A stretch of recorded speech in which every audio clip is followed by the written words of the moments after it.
So Bloodlines is all about vampires. It was actually one of the first songs I wrote for Malevolent, and that whole album is based on classic horror movie monsters. So, The Evil Inside was based on werewolves. Bloodlines is based on vampires. So I knew that this song, it's not going to be quite as typically shreddy as some of the other songs and in terms of intensity, but I still wanted to be, have that fear of God level of horror and all that. So finding a nice balance between, and especially with it being vampires, there's got to be a little bit of a seductiveness to it, a smoothness to it. So finding the balance between making something that was smooth, that was also creepy and unsettling, and also had the intensity that I wanted on it was definitely fun. This was another solo that I spent a lot of time writing and putting together, but it ended up being really cool. So we're actually going to start from the bridge, because I think in my mind, that's where the lead guitar section, the solo section really starts, because it all starts to build from there.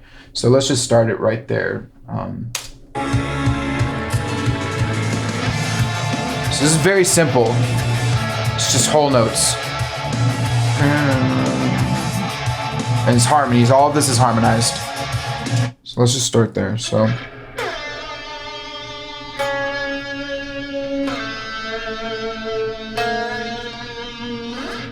Nothing crazy, but we're just getting into it. And then there's this net. And then so I still follow that same progression and that same pattern, but we start to build up in this second half, leading into the big moment. There's no need for pessimists. We're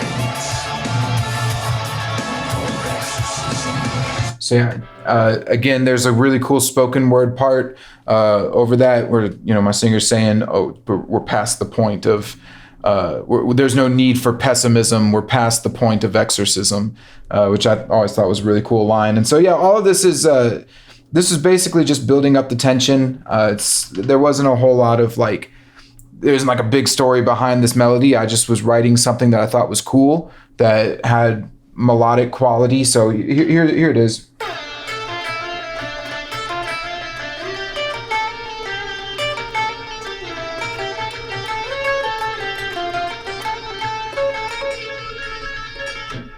And that's pretty much it. And all of that's harmonized. I don't remember the harmony, haven't played it since I recorded it, but that's what I play live, and seems to work well enough. So yeah, I wish there was more to it, but that was simply just me saying, okay, I want to build up to this solo, to really the climax part of the solo. And so I just need some cool harmonies and melodies to lead into it.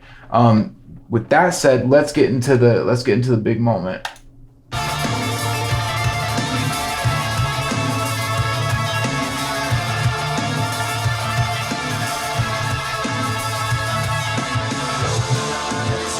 So that little thing right there caused me so much grief. That was just, I think that actually was the last solo I wrote on my band's album, on Malevolent. And there was so much that I wanted to capture there that it took me a long time to get to what you hear there. I started off just wanting it to be something crazy and shreddy. I had a couple of ideas, I was very inspired by the song Not Ready to Die by Avenged Sevenfold. There's a section in that where, they go.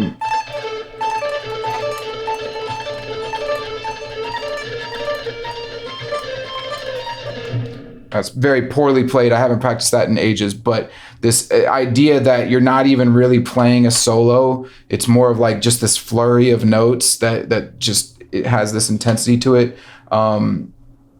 And I did lots of different combinations of that, and none of them worked. And then I remember I was watching, what movie was it? It was some movie, maybe it was Resident Evil, or I was playing Resident Evil, but there was this scene with these bugs, there was a scene with vampires. Oh, maybe it was Van Helsing actually. But anyway, regardless of what movie it was, I was very inspired by vampires, and so I was watching vampire movies, and there was some scene where there was just this swarm of bugs that came in, and it showed kind of in my opinion, showed the evilness and the deceptiveness and the ugliness behind vampires, right? I mean, most of the time they're presented as these beautiful creatures, but in reality, they're these horrible horror monsters, and it's all just a deception.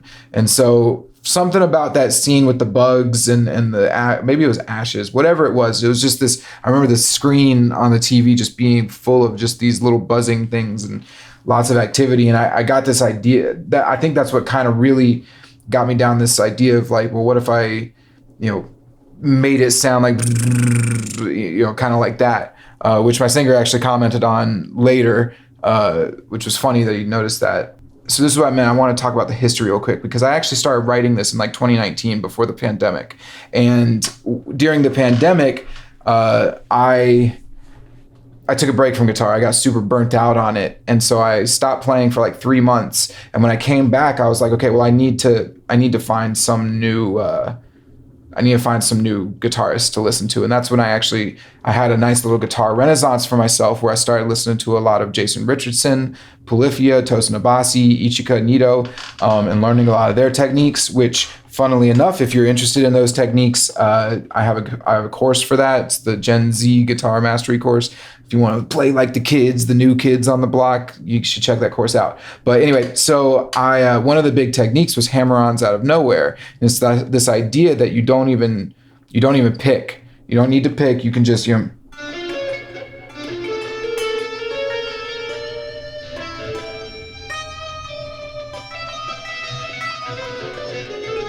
I'm playing very badly, but you don't actually need. The point is that you don't need to pick to still play.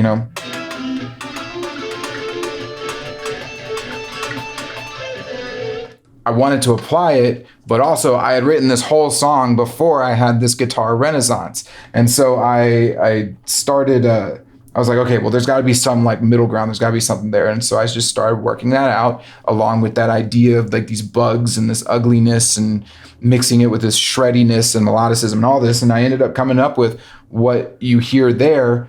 And so let me just play it. Let me play the main part.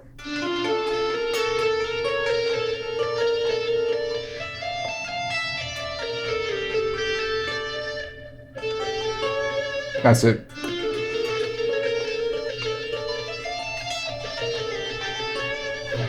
So it's that little run right there. And that run is it really is the basis for the whole rest of it, because all I do is just modulate that a little bit for the duration of the solo. So here it is. Here's kind of the whole thing.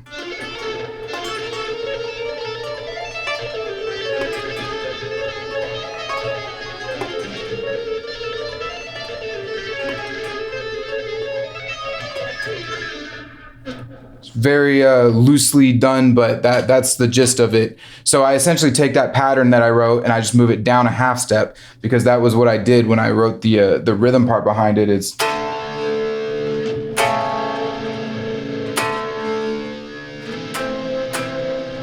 those are the chords that are underlying it, and so I just took that whole pattern, moved it down a half step to see how it sounded. So instead of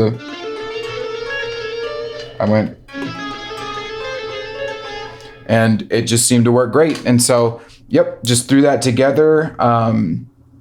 And I loved it. I thought it sounded really cool. It's a good way to end that part of the song, to end the solo, and then come right back into the chorus, which is a pretty smooth chorus. So here it is again.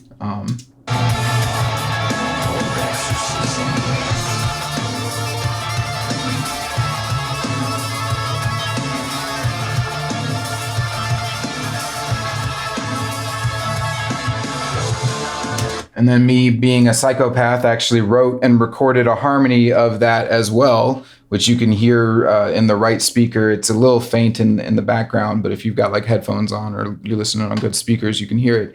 And so there you go.